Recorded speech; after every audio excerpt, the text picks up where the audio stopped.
Na última mensagem, nós falamos a respeito de Jesus, que ele era a vontade de Deus expressa aqui na terra e que Jesus veio para poder revelar a face de Deus. Então, hoje nós vamos falar um pouco daquilo que Jesus veio fazer, daquilo que ele fazia, para poder distinguir. Nós precisamos separar aquilo que é de Deus e aquilo que não é de Deus. Eu percebo que muitas pessoas têm dúvidas no dia a dia, muitas pessoas ficam confusas acerca de coisas que têm acontecido e acabam atribuindo o mal para Deus, o bem. Elas ficam meio confusas sem saber se vem de Deus, se não vem de Deus. E como eu disse na mensagem anterior, Jesus é a vontade de Deus. Quando a gente olha para o Evangelho e como Jesus atuava, o que ele fazia, o que ele realizava, as obras que faziam, só manifestava quem era Deus. Em Hebreus, no capítulo 13, no verso 8, o texto diz que Jesus, ele é o mesmo ontem, hoje e eternamente. Jesus, ele manifestava, ele operava, fazia maravilhas, e ele continua fazendo e ele continuará realizando. Sabe, nós precisamos compreender, entender e separar aquilo que vem de Deus e aquilo que vem do diabo. Em João, no capítulo 10, no verso 10, Jesus disse que o ladrão, ele vem para matar, roubar e destruir. Porém, ele faz essa separação. Ele veio para trazer vida e vida com abundância. Então, nós também precisamos fazer essa separação. Nós precisamos saber o que é que o ladrão faz e o que é que Jesus faz.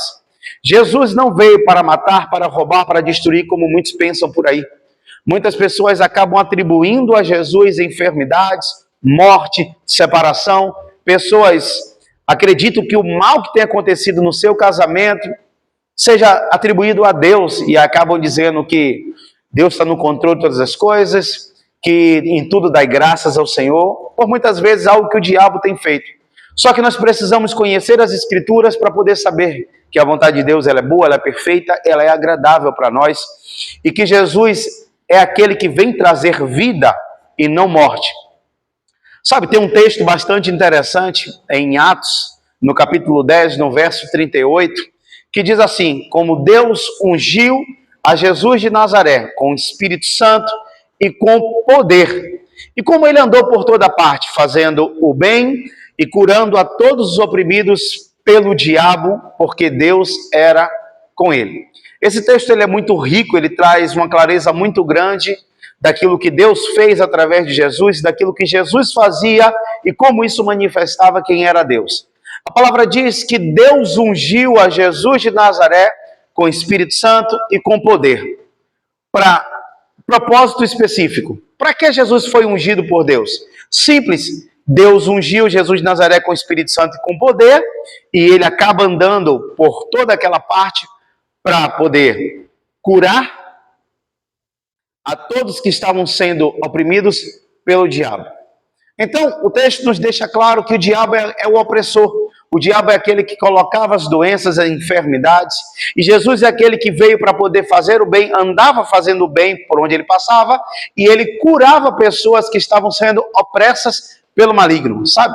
Deus não é o autor, Deus não é o causador das enfermidades, das doenças. Até porque, imagina se Deus colocando doença e Jesus tirando. Deus colocava e Jesus tirava. Só que a palavra diz, Jesus deixou bem claro para nós que todo reino que é dividido, ele não subsistirá, ele não fica de pé, ele cai.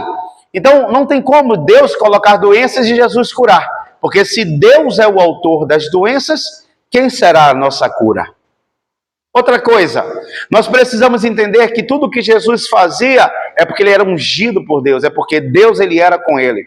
Deus, quando é com alguém, ele é o autor de trazer vida, ele é o autor de poder trazer salvação, ele é o autor de trazer libertação. Esses dias nós falamos acerca do conhecer a vontade de Deus, de conhecer a Deus, e eu finalizo aqui para você falando que Jesus é essa vontade de Deus. Nós precisamos ler, eu te convido a ler os evangelhos, olhar para Jesus, ler as escrituras, examinar as escrituras, e lá você vai perceber que Jesus vinha fazer o bem, que Jesus perdoava pecados, que Jesus restaurava a vida do ser humano.